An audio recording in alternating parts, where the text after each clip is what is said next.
First off, I don't care what you people say. Never follow rules. I'm a trendsetter anyway. Okay, I march to the beat of my own drum. They say I need rules in my life. Well, I got some. That's one. Kill the competition. Two. Be a loyal dog. Three. And if they snitching on your man, send them to the mall. Four. When you party, go hard till you hit the floor. Five. If you didn't see me do it, what the hell you asking for? Welcome to my world. SINA.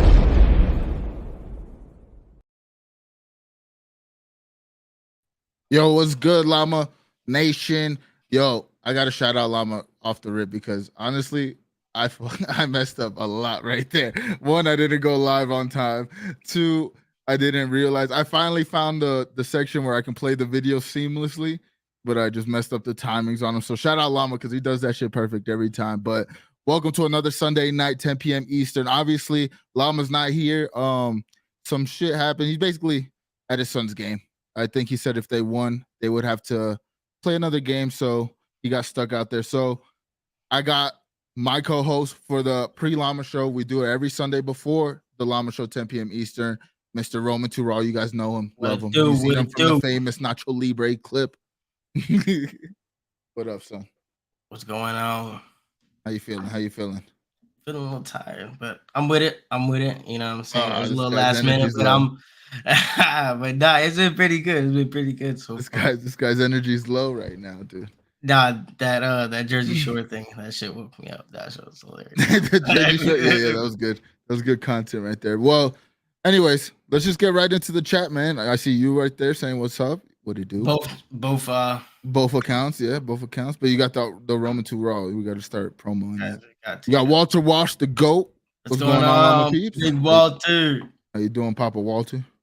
Papa Walsh, Papa Walter. Papa Bird. You got the little bird, Jay Bird. Little bird, Jay Bird. I don't think he'll like that. He said, yeah. Llama himself, the co-host. Hello, Llama. What up, Llama? How you doing, buddy? We miss you out here. We miss you. We got Pablo. Hey, what up? Let's hope Gabe stays awake. If he falls asleep on it, it's a meme at this point. Pablo's mom tried to swallow him, but oh my god, Bird's an idiot. What's stuck? All right, that's enough of that. Yo, he's doing that on purpose. He knows I'm gonna show it. Pablo, no. All right, man. All right, let's get right into it. How was your week, bro? How was your week? Oh my god. It was stressful, bro. Coming back from 4th of July was just... That 3-day weekend effed you up? Bro, just going through the motions. Going through the fucking motions. And it's been crazy hot, huh? Going into this... Oh, crazy hot. Even going into this weekend, I slept a lot of the weekend, bro. You just enjoyed some rest. Yeah. Yeah, my sister was telling me, like, it's been crazy hot outside. So I can imagine even at night, like right now, like our AC's just battling against how hot it is outside, and it's just I feel like that right now. The AC business is probably booming. So the HVAC, bro, because they sent out. So my AC broke, and I've been in this place for 2 weeks. It broke the 3rd day we're here. Oh my god, it's been broken every day. But luckily, I have like a nice AC like in-house unit that keeps it cool. But they sent out email. We've been like emailing the maintenance, like, yo, we need our AC fixed. Yeah, we need it.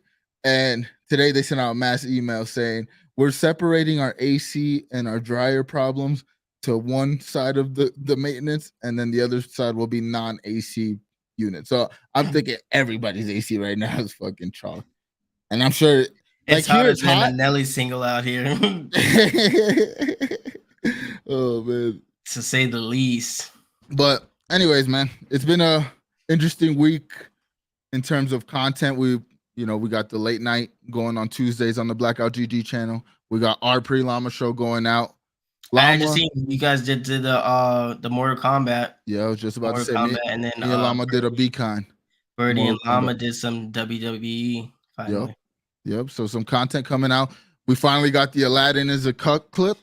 Yo, Llama, I just want to personally apologize. I seen your message to do some promo, but just this week, bro, I've been in my own world. I apologize. You gonna apologize? You didn't even text him back, dude? I'm taking the opportunity to apologize now. I'm sorry. But I want to highlight Llama's editing here. We found the clip. Shout out Herc. Found the clip. So, oh wow, interesting. So here it is. The cock. You know what I mean? Jasmine was bad. She was cool, but like Jasmine's my favorite Disney princess of all time. I'm really almost spit the water out. Let me do a spit take. I swear to God. You call that loud cock?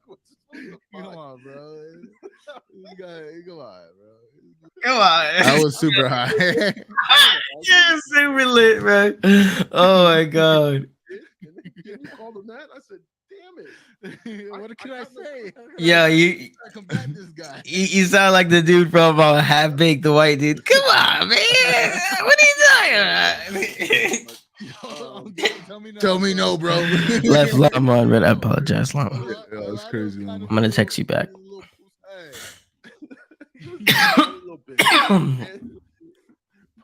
Llama agreed though. Llama, by the end of it, Llama goes, he was kind of a bitch. But shout out Llama's editing. I like the style of it. That's definitely like, we need more Llama show clips. We need clips for all the shit we're doing right now. To be honest, all the podcasts, there are clippable moments. I've been trying to post more consistently on the YouTube and shit. So, you know, a lot of blackout content on the horizon. But let's just hop right into the topics tonight, because I know you gotta wake up early and shit. Llama said, home. Thank you guys for taking on the show. Thank you for having me. You should have did it on the road though, if you're real, dude. No, I'm kidding. Yeah, just pop in. Just pop in. Yeah, you want the link, dude? I'll send him the link. Send him the link just in case. So I'm gonna send him the link to his own place. Even though he should have the link, he sent it to me first. The clip was a classic. Definitely.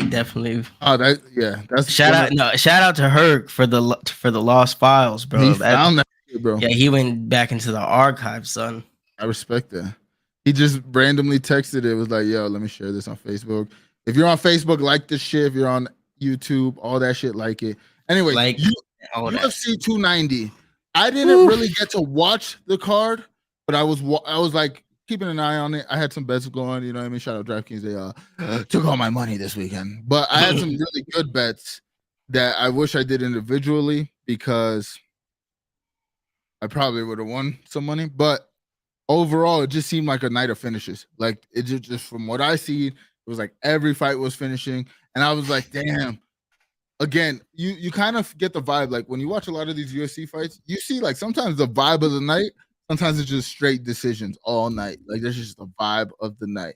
Sometimes it's like last night where it's just finishes and crazy fights. But you got to watch it. You did a fight companion. How was that?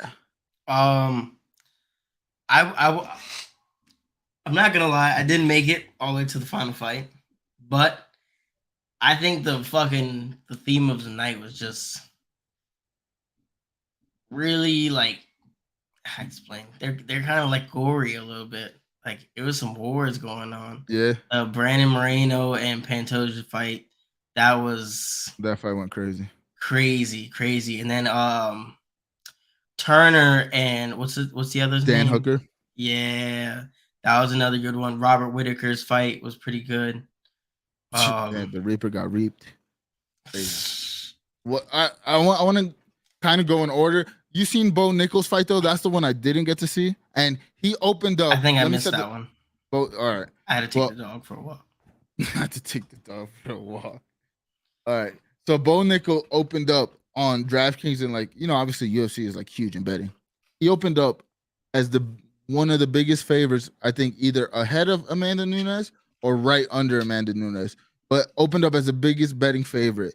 And I put $5 on it. And if he would have won, or if the other guy would have won and slept him, I would have been easy up like 300 off that shit. You know what I mean? Like, it was just like a crazy betting on.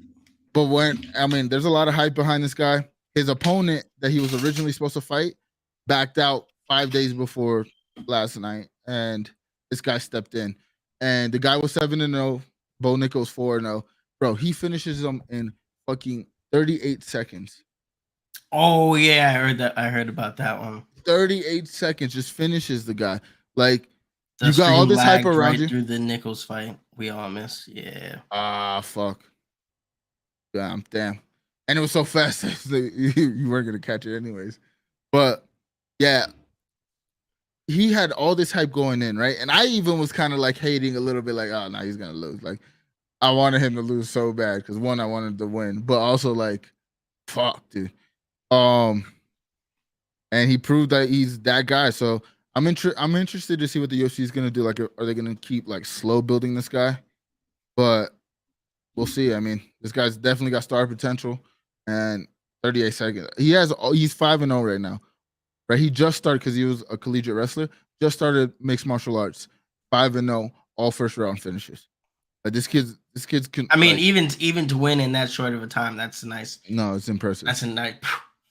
Yeah. You know, to get no. Especially because your opponent drops out, so the guy you're training for isn't who you're fighting, and you can get the fight over with and really not have to worry about maybe him catching you with something. Yeah. I definitely want to go back and watch it because I haven't got to see it yet, but I started watching the Pantoja fight, the Moreno. Oh, I can't believe I said Pantoja first, but let's actually. What was the fight before that? Was it the Dan Hooker? Yeah. Did you like that fight? It went to decision, right? Yeah, it went to decision, but it was pretty close. Like, I want to say with their stand and bang, it was just real close. Like Hooker would be 1 or 2 punches away from getting knocked out, and then it would go right back the other way. The other dude was stunned up, where you're thinking he's for 1 or 2 punches away. Dropping down. Yeah. Jalen Turner's a stud too. And the thing is, Dan Hooker was on the downslide. So I picked a 3-pick parlay for underdogs. It was Robbie Lawler, who it was his last fight. So in my head was like, he's gonna try to go out with a bang, and he wins by knockout or like TKO in the first round. I think in like 45 seconds, some shit like that. So that was how my parlay started. I was like, and it was like a $500 win. I was like, oh, let's go.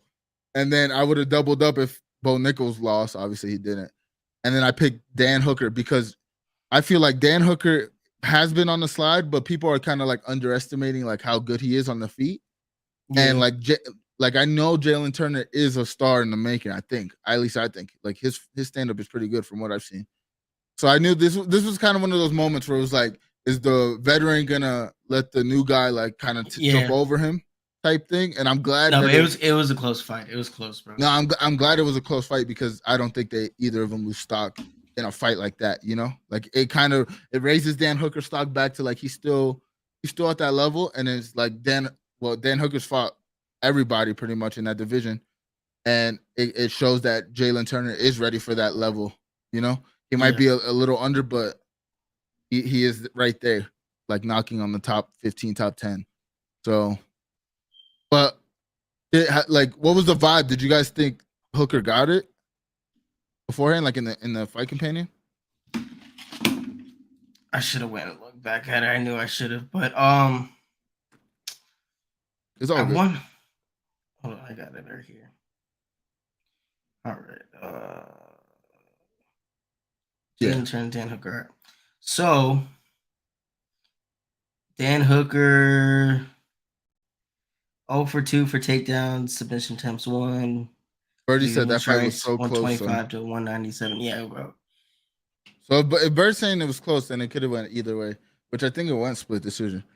All right, but fuck it. I'm excited to see both of them fight. I want to see Dan Hooker kind of like reclaim, because I thought there was a point where I thought Dan Hooker was on his way to fight for the belt, but obviously when he fought Michael Chandler, Michael Chandler finished him really fast, and that kind of put him on a downhill spot. Dan Hooker was Michael Chandler. You know Michael Chandler, right? The guy doing Ultimate Fighter. Yeah. His debut in the UFC was against Dan Hooker, and he fucking finished him quick. I think no, I think it's John Jones' brother that's like in the NFL or something. Yeah, John Jones. It isn't I think Chandler's brothers. No, he's a white dude. You talk about Chandler Jones. Yeah. That's bro. Let's go to the next fight. This guy's yawning and shit. Yeah. All right. Robert Whittaker and I couldn't even say. Dricus Duplessis. South African. Duplessis. South African brother. You say that 3 times. All right. Well, how did you watch the fight? Like you watched it live. How'd you feel about it? I mean, going in, I wanted Robert Whittaker to win. Yeah, me as well. But he Duplessis and he's Duplessis. Oh, look, the little dog in the back. Hey, what's up, buddy? No, but he had a nice stand-up game going. I really didn't pay too much attention to that fight because I was kind of in and out at that time. But I want to say I had more interest on the post fight with Israel Adesanya. I believe he came out of the cage after he won and he shook Donald Trump's hand.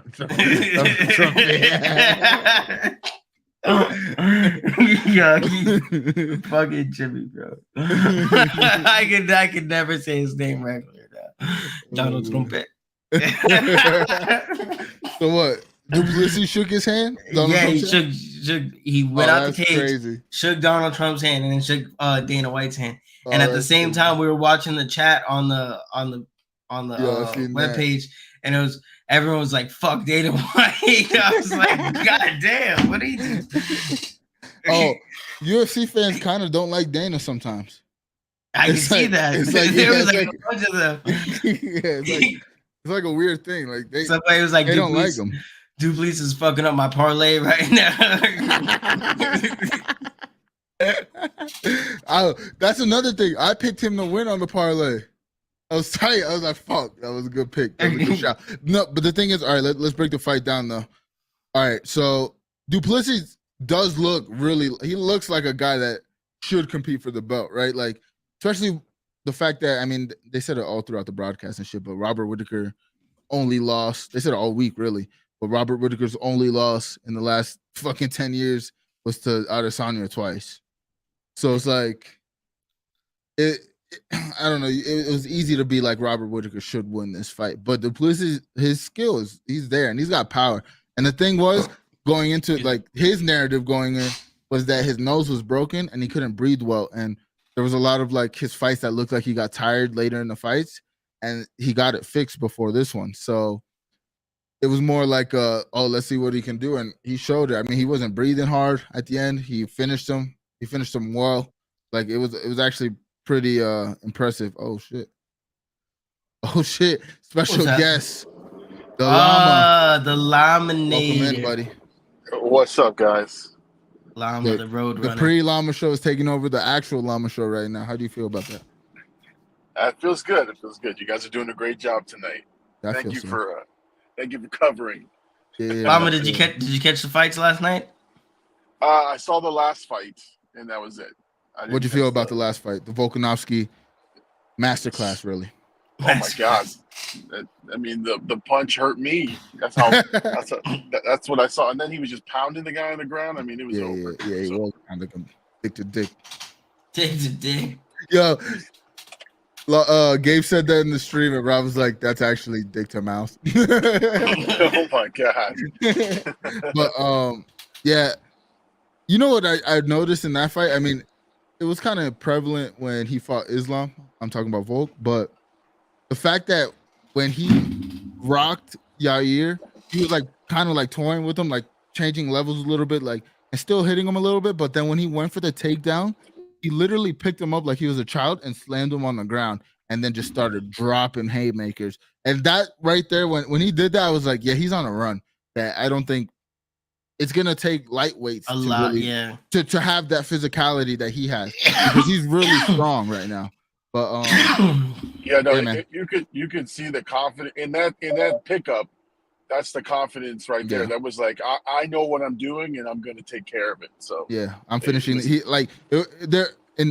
When he slammed him, it was like he's finishing the fight right then. Like I seen it, he threw him down. I was like, the fight's over. It don't matter what. It don't matter how it's gonna go. This fight's over right now. Volk really is, and I asked Jimmy this, and it'd be dope to like talk to him. Well, tomorrow for the late night stream, I'm actually gonna ask him, but just like the pound for pound conversation right now. You know, John Jones is pound for pound number one. I mean, Granted, his resume, he still hasn't lost. He's heavyweight champion right now. He should be, but Volk is making a clear case that he is right now the best fighter on the UFC roster. And now since we're touching on that subject, after now that we have some more clarity going in, so Stipe and John Jones fight is on. Oh yeah, they announced it this week. It's gonna be in Madison Square Garden, so huge fight. Oh yeah, it's New York. So I'm excited, man. I mean, that's gonna be a massive card, and they haven't announced who's gonna be on it. I think Llama will enjoy this, but I don't think there will be a co-main on this card because you can't. I mean, even if you could maybe co-main somebody, but it would have to be like an Adesanya. Oh, Yeah, thank God! Big Thank God! Just a one main event. That's how it should be. I think there's no co-main because it's John Jones fighting Stipe. You don't really need. You can put good fighters there, but you don't need a co-main to sell this fight. But when's O'Malley supposed to fight? Oh, he's fighting in Boston. Let me see. I open my water. Let me see real quick. He's fighting Aljamain Sterling in Boston. Sugar Sean. Volk Islam co-main John card. That'd be hard. Hercules Outlaw. So, what's up, Llama Nation? Oh shit, Herc. What up, Herc? Herc was streaming, playing some Spider-Man. Man, that card would determine number one pound for pound. That card would just Llama, no camera tonight. Llama's driving. He's on his way back. He's road running. It's me and a Gabe right now taking over. The pre-Llama takeover. Jinx, you on me head. Yeah, no. In fact, I actually have to go. I just wanted because the challenge was set that if I'm a real one, I'm going to get on and while I'm driving, so I'm on. Yes, no, but guys, thank you guys so much for covering for me. This was an unexpected thing, but you guys called out of work today, so thank you guys. Thank Drive you. safe, Llama. Love you, man. I'm only saying that because we're on the camera. Later, boys. Llama, I'm gonna text you back, dude. Eventually. Oh yeah, sure. I will, Llama. Don't do this, dude. Don't do this. Llama. Drive safe. Left me on red. Later, guys. Oh man, Llama, the co-host extraordinaire. What a G still made the Llama show while driving. Yeah, because we called them out. Top G. Yeah, Llama. But overall, 290 was a good card. Sean O'Malley's fighting on UFC 292, which obviously not in 2 cards. So I'm thinking 290 is probably going to be like a smaller card, and then the O'Malley a little bit. Let's see. I think O'Malley. August 19th. He has to do some crazy stuff with his last fight being so He's close. He's fighting Aljamain Sterling, dude. Yeah. Oh, let's get into it. What are we thinking? He hit us with the Llama show and drive. His last fight was a close one, and was Peter debatable on this decision going his way or not. Now, going and fighting Aljamain Sterling now, you're not fighting no regular guys. This is Aljamain Sterling. That boy is nasty. The backpack. You better fucking come with it. Eat your fucking Wheaties. Like I said about the Volk fight, you better eat your fucking Wheaties. Listen. Fucking around that guy. Jay Brady, he hit us with the Llama show and drive. Llama show and drive, yeah. I think, oh man, obviously Sean's stand-up is very good. Obviously, elite stand-up. But I think Aljo has like good power. He is very elusive on the feet. He's not like as technical as Sean, obviously, but he is very good on the feet. He's not no slouch on the feet. And I like who's better than him when it gets to the ground and he can take people's back. And the thing is, he consistently takes everybody's back, no matter how good they are, no matter what level they are, where they're fighting. At some point, he's on their back. At some point, he's the best. He's literally the best at doing it. It'll be interesting. Like I think my like shot in the dark bet for this would be like Sean O'Malley subs him because they go to the ground, and Sean has always said like he wants to test his jiu-jitsu, and he does, like he trains jiu-jitsu all the time, but his fights never go that way, you know. And I think in this fight, like it will go to the ground. Route. That's a dangerous route. Obviously, When you're going down there, you could think you're controlling it, and it's going your way, and in the blink of an eye you could be on your back, or he's on in your back. in danger of a submission, Yeah. and not a But lot of people. he's It doesn't work out in a lot of people's favor sometimes. No. And the thing is, like, again, Aljo he's defended it what 3 times now. I think he's literally tied for the most defense in that division. Like, he's on, like, what we're seeing right now in UFC is kind of dope because we're seeing a lot of legendary fighters. Like, it almost feels like me and Bird talk about, like, for me, the golden age of UFC was like when Jones was running it. You still had Rampage fighting, you had Rashad Evans fighting. Yeah. That class. And I feel like right now we're starting to see like the next class really take over, because think about it, from that point, like, we still had good fighters, but there was, like, it was like Conor was so big that he overshadowed everybody for a couple years. Yeah. Like, like, people were big stars. Like, obviously you still had the Nate Diaz's and shit walking around, the Jorge Masvidal's coming out of nowhere.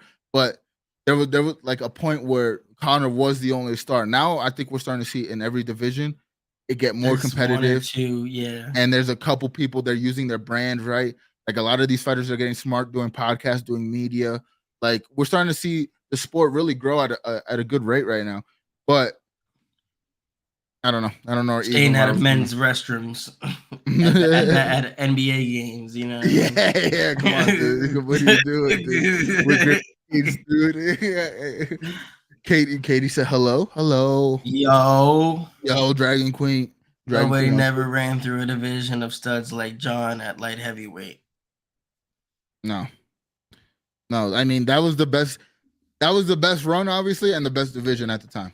And still, and like, arguably, this would be a dope video for us, but arguably would be, I would think, top 3 divisions of all time in UFC history. Like, if you were to like do the rankings of top 10 divisions every year, yeah, I think like the division, like, especially like, there was a year, wasn't there a year? I believe there was a year that he fought 3 times. You would have to use that year if we're going by year, or just that like time period. It would have to be. Like, I think it goes along with the size, though, when you think about it, because it's like just a step down from heavyweight to where they're a little bit more lighter on their feet, but still contain so much power. Yep. And I mean, think about it. It's the hardest division because they can all. It's like a perfect mix of power and skill. Like heavyweight always had the power, but there was a lack of skill. That's why, like, when people go up there and they can actually wrestle, they dominate a little bit, because it's like these guys aren't wrestling. Even though in heavyweight you can get knocked out, and then the same thing with like going lower in weight.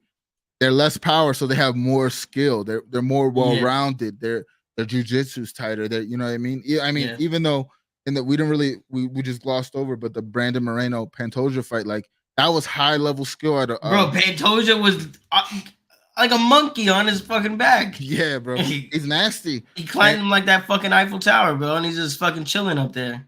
He said, and that 205 class was roided the fuck up. Oh God. But like, that fight was like the perfect mix of like, those guys can put each other out. I mean, they were just too tough to go out, but they can put each other out.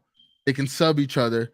It was like a high level mix. That was the first time I seen Brandon Moreno at that kind of like in that position of the fight where it wasn't looking good for him. It was not, like, I want to say maybe like going into the second, third round, he really didn't see too much like not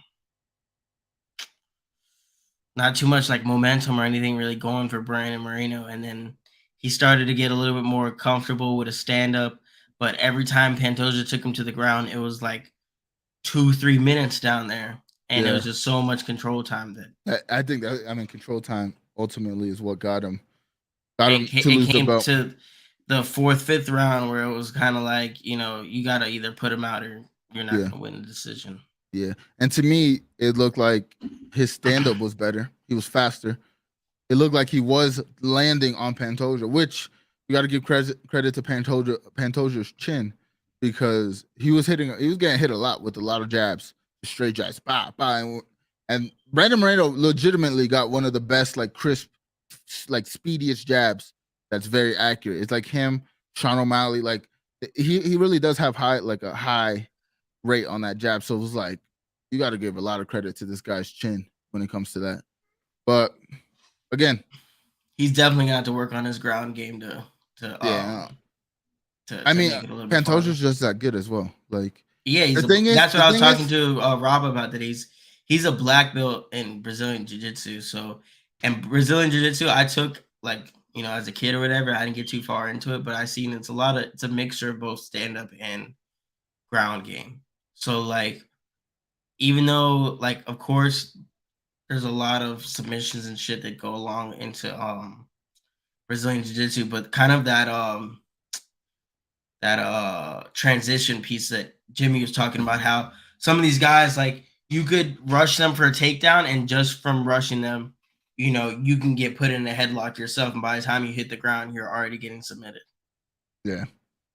I mean, when he knocked Brandon Moreno down, he went for a guillotine immediately. Like, you know what I mean? Like, that's a dangerous position. So again, he had him in a crucifix for a second, and he had him in a crucifix for a second, and I don't know why, but like he just kind of like popped up into the crucifix, hit him one time, and then popped back into full guard. Like, I don't know why he did that, but he really could have put away right there. That would have been nasty. Like a fighter in any MMA platform, Brazilian Jiu-Jitsu is a key for anything. Whether you're a black belt or not, you need to know defense on the ground at the very least.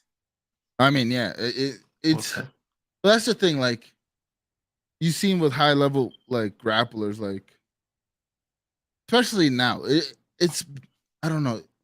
In that era we were talking about, it was more like stand and bang. You know what I mean? A little bit of wrestling, like American wrestling. Now it's evolved to the point where, like, what Herc is saying is true. Like, you cannot not have good defense on the ground. You need good defense on the ground. You need good takedown defense. Because again, what happened to Yair was like, look how with ease, Volk was picking him up and throwing him down like a child, bro. Like, literally grabbed him and tossed him down and just started wailing on him. Like, you got to be able to defend that. I mean, granted, he was rocked and shit, like, but I don't know. Herc said, look at how Amanda Nunes was able to take the women's division by storm. She is an amazing fighter on the ground, but she got hands. Yeah, she got power, though. You need a good medium between both two. Yeah. At this point in MMA, you need 3 good tools. You can't just be very good at one thing. Like, think about it. Izzy, besides the Yawn fight, when he went up to 205, he's shown very good. He hasn't shown strong ground game, but he showed very good takedown defense. Yeah. Against very good high-level wrestlers. I mean, Derek Brunson couldn't even really take him down. But his stand-up is so good. So his stand-up is like at an elite level, and he has very good takedown defense. That's 2 things. And then they complement each other too. Yeah. And then you add in, like, if he does have a ground game, like that's why I was saying, like, it'd be dope.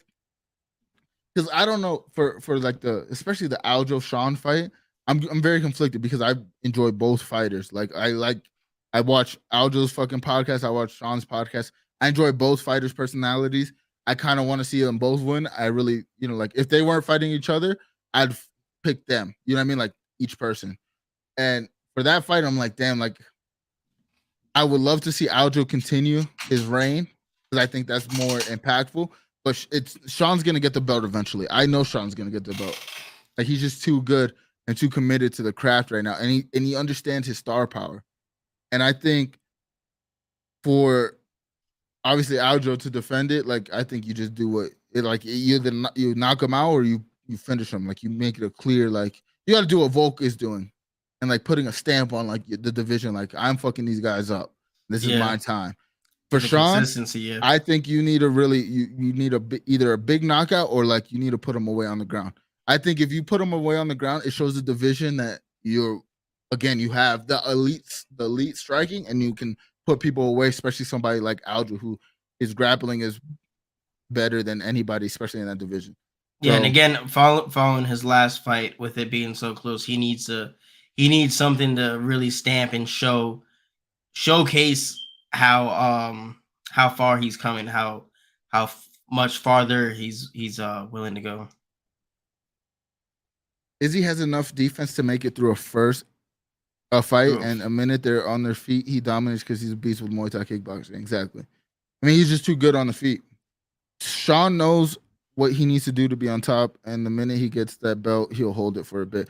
And I agree with that. But I kind of like think the whole Izzy take. I kind of like Izzy's style of fighting. Like when it's him against what's his name before you correct me? Pereira. Mm-hmm. He was real smooth with it. There was a lot of times where he was kind of getting like ambushed with jabs and punches and shit like that, and he was just maneuvering his way out of it. Yeah. And the mental it plays on that is kind of like it's frustrating for your defender, like to be swinging and put all this energy into these combos, and you're slipping right past them. You know what I mean? Yeah. I think he's like the Ken Griffey of like fighting. Like his style is very pretty. You know what I mean? It looks good. It's like smooth. But I don't know.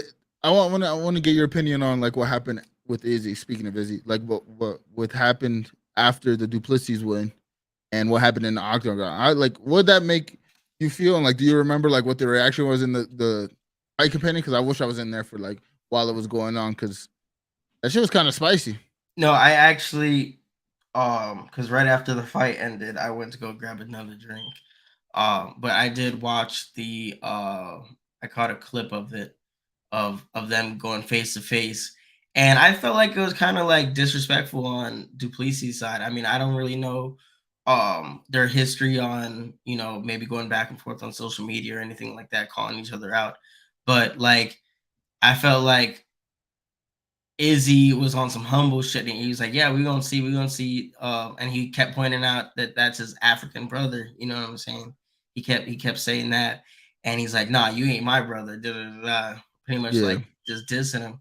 I was like, "All right, we're gonna see here, because there's definitely some animosity going there." But even touching how you were saying I think on the last pre-Llama about how Izzy's just in that role right now. He's at the top of the weight class, and you know the next runner up are just gonna keep calling him out, and he's gonna either continue to run, keep running through these guys, or someone's gonna come and give it to him. Yeah. And the thing is, like, Duplessis has, especially after this Rob fight, like I didn't like that Duplessis made the point, but it is a valid point. Like he said, look what he did. Well, it's not fair now that I think about it, but Duplessis said in the post-fight shit, which there's a lot of heat on that in terms of like, is he saying like the end word? I'm not gonna say it on the Llama like normally I would, but like he was just like, oh my, you know what I mean, my end, like he was like saying it, and it was like, yeah, I should have my end, but my jigger, but you know, obviously they bleeped it out and shit, but they were like, people were mad at that, like, why, you know, Izzy looks kind of classless, so, like they were going at him, and he did kind of sound a little like, I don't want to say he was lit, but he did sound like he was drinking a little bit, like you could tell like in his words, because I listen to him talk frequently. He don't really like slur like that. You know what I mean? Like he was definitely like on some shit. But I think you're right. Like he came in. It could have been like that. It could have been like that John Jones and Ngannou situation. Like you don't even know how long Izzy's been chilling there. He's probably been sipping. Yeah. You know what I'm saying? Watching them fight. And I feel like as fighters, because from like a athlete's point of view, even watching, like how to explain, Izzy's kind of there in the crowd, knowing his role that he plays. He's sitting there in the crowd and he's kind of watching. All right, so which one of these guys is gonna be my next opponent, my next opponent or whatever. And but the thing is he got mad with the energy of the post fight. I mean, the build up that right there, they sold the fight. Like, but I think what you were saying is a very good point. That I think Izzy, I mean, obviously he was going in to sell the fight. He was gonna sell the fight, but I think it got heated way more than he thought, and he turned up. You know what I mean? Like, because like there was like there's a picture or like a still frame of them where like both their heads are kind of like tilted at each other, but you can see like they really don't fuck with each other, and it's because I think Duplessis said that Izzy's not really African. He's like, oh, you're from New Zealand. That's why he said in the thing. He's like, oh, what is New Zealand gonna feel about it? Like, bro, but and then Izzy goes, I don't care what your 33 and me says. He says like little quippy shit like that. It's hilarious sometimes. But I definitely think they sold the fight, and it's a tough challenge. Like, Izzy doesn't have to fight this guy. Like, he's the champion. Izzy can, at this point, he's done so much. He really. But I just love seeing him fucking fight, bro. Because his personality and how like mental he takes these things. Like, the whole Pereira thing. Like he came out and he was fucking.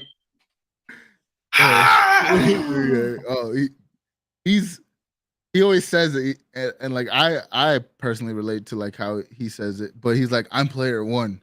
He's like, you know what I mean? I'm the main character, and he lives like it. Like, you can see, he really truly, like, especially even like last night, like that's some like main character shit. You know, getting a fight in the middle of an octagon, like he walk on live pay-per-view, like saying, "Yo, you're not my brother." Like, it's like, all right, bet. I'm not your brother. Duplessis hit him with the classic, I'm not your brother. Oh man. But overall, I mean, MMA is in a good spot right now. Like, next couple months is going to be a lot of good fights going on. Yeah, I can't wait to switch over into NFL. Yeah, I mean, that's coming soon. Yeah, I'll be able to talk NFL with you, dude. Finally. It's been too long. Like, Sunday there's one dude at my job trying to tell me, bro, I can't wait till college is about to start. I was like, man, fuck college, bro. Like, I shot him down right away.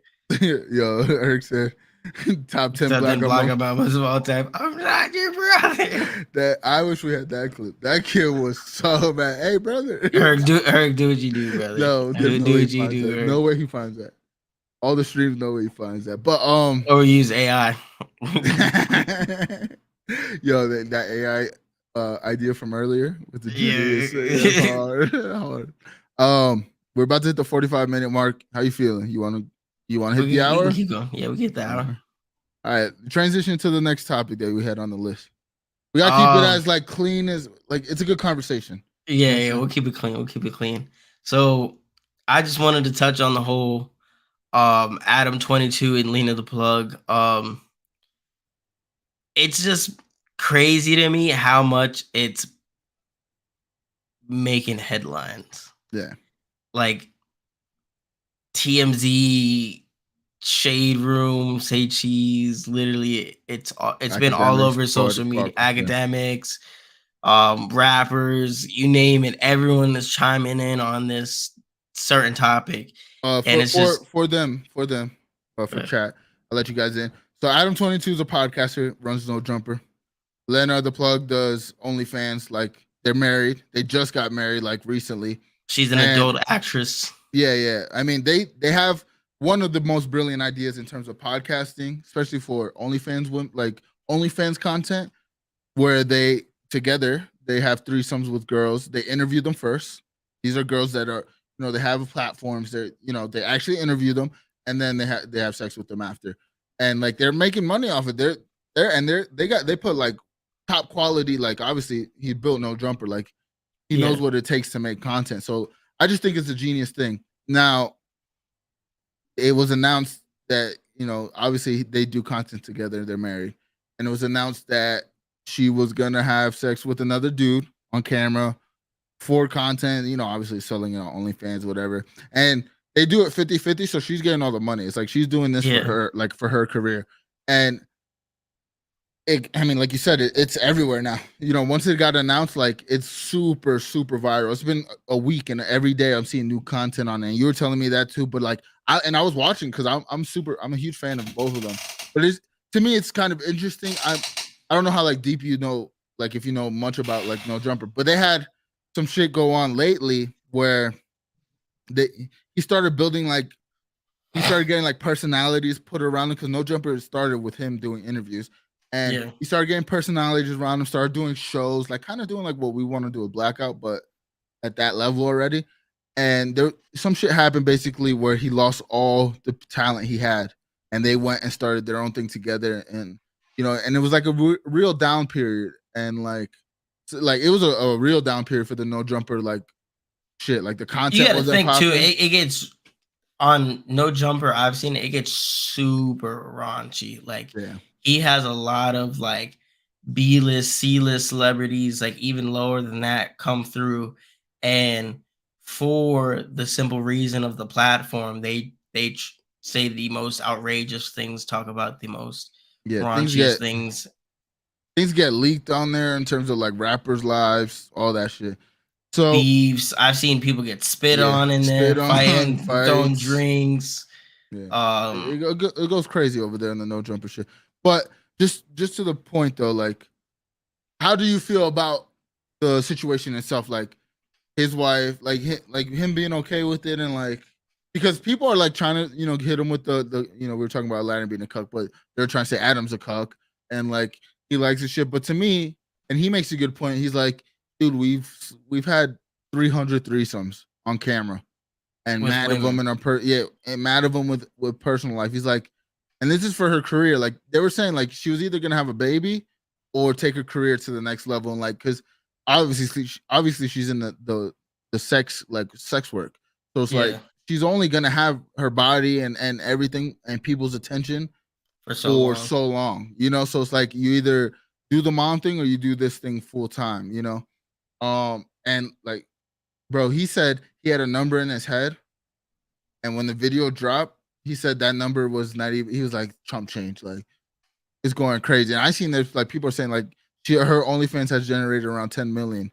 Supposedly, that's what I've seen, but I don't know how factual that is. So don't quote me on that. But like 10 mil for your girl to get smutted on OnlyFans is crazy.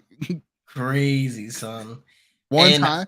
The way I feel on is this, and it's different because it's not me. I'm not in that type of situation or whatever. But if he slept with that many women with her, you know what I'm saying? What is it really that big of a deal? I mean, it's on the out looking in, it's crazy. But if you really live that lifestyle they live, that's like, my thing. I feel like in their relationship, they really keep their own personal relationship 100% separate from their work. Like their work is just what they work in, you know what I'm saying? So all that on camera stuff that's just business. I've watched like documentaries and stuff about like adult actresses and stuff like that, and how they literally, it's like when they're on set, clock in, they clock out. Yeah, like when they're on set, they're a personality. They're that person, you know what I'm saying? Their actor's name or whatever. They're that person in that time. And then once they're off camera, they live normal lives like everybody else. Yeah. But I think it's really just, like I said, it's not a big deal for people like them because, this is just another day at the office. Yeah. I agree with you. Like they're already doing it, right? And now there's two things. It's like the business side of it, where I'm sure in his mind he knows they're obviously they're 50-50 on their shit, and they make it very clear that they're both making money. They're both millionaires already at this point, and they're just playing for longevity. Like it's kind of like I could see him being like okay with it, like fuck it, but also like as you just got married, you know what I mean? Like, I feel like that's not with Adam 22 too. Like I've seen he's done certain podcasts with like certain rappers, and there's always like that touchy subject that it's the elephant in the room. And the person or the artist or whoever he's interviewing, he knows that that's a touchy subject for them, and he still, just for the content, just for the views, just for the clout around it, he's gonna fucking touch on that subject. You know what I'm saying? And that's just like Adam 22. That's him in his nature, is to do the all outside of the box, you know, that raunchy content that he's known for. Yeah. I mean, again, it's already happened, you know, like it's dropping. I'm intrigued to see because obviously it's a couple weeks away. I'm intrigued to see what it's gonna do when it actually drops, and if it's gonna be a topic of discussion. And like we're gonna, I mean, I watch so much No Jumper. I think we should do a blackout watch along. Watch along on it. What'd you say earlier though? You said this is the first one to pull out the lotion is yeah. Get a bet going. OnlyFans content, dude. Who's eating mac and cheese? Oh my god, we're gonna have the llama host it for us. Oh my god. Nah, but yeah, I'm intrigued to see what it does like in the cycle when it comes out, and like if people are gonna be as interested as they were, you know, prior. Because I also think it's a long time. Like obviously she's getting people to sub to her shit now, and like it's working in the long run, but like I almost wonder if like it would have went crazier if the video dropped immediately.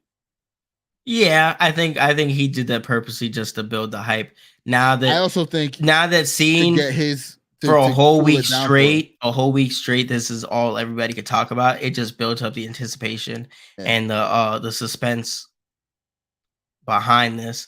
So I think come time when they do drop it, we're gonna see some crazy numbers like, oh, she just made fucking 5 million, you know what I'm saying? Or this is because per TMZ, and I believe this is them that said it that I'm quoting. This is like been like the biggest sex tape release since the Ray J and Kim K. Crazy. And speaking, like if you were to think about it, really like that was like one of the most iconic ones ever, you know, as far as like celebrities and shit like that. Yeah. I mean, she's not, and shows how far it's come along too. Kim, like, yeah, go. What were you saying?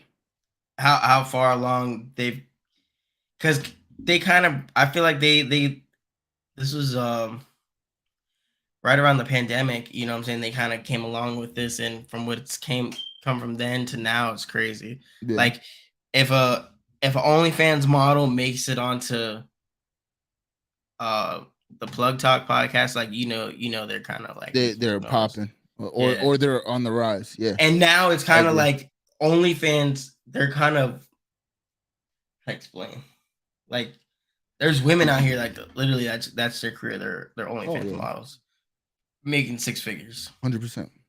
But yeah, it's gonna be intriguing. I don't know if it's that. Like the thing is, like Kim, I don't know. Maybe at the same time, like she's definitely more famous than Kim was when the sex tape came out. But at how big Kim has gotten from the sex tape, that's a different conversation. So I don't know if it's that impactful yet. We'll see. But it's definitely gonna change. They're gonna hit another tax bracket, I think. Like they're already rich, but this is gonna take them to another level. And like it kind of seems like she's talking about doing it again. And I think like another one that will blow the internet is if like they do something with another dude together. Like obviously no, you know what I mean. But I think like if they bring Adam into it, then it's like that's gonna be another pop for them. And if they, you know, so it's like I don't know. Again, they're kind of doubling down on the adult content, and like you said, the Plug Talk podcast is the most. It's like the Breakfast Club of OnlyFans industry. Yeah, like really legitimate, and it's only gonna get bigger from this. And like even like think about it. Like one, how OnlyFans works is like you can sell videos in it and shit, right? Like it's like you pay the subscription price, but you can also get separate videos for like different prices and shit. Yeah. And like just think like what that one video is gonna do in terms of like those other old shit she has. You know what I mean? Like it's just like they're gonna be printing money for a little bit with this shit, to be honest. No, it's nuts. Meanwhile, I gotta go clock into my job tomorrow. Like yeah, dude. If only your penis was worth that much, dude. Yeah, for real, bro. And the dude's gonna get to like eat off of it too. Obviously, like post it on his shit. Like he's gonna get bread off of it. Like that's crazy.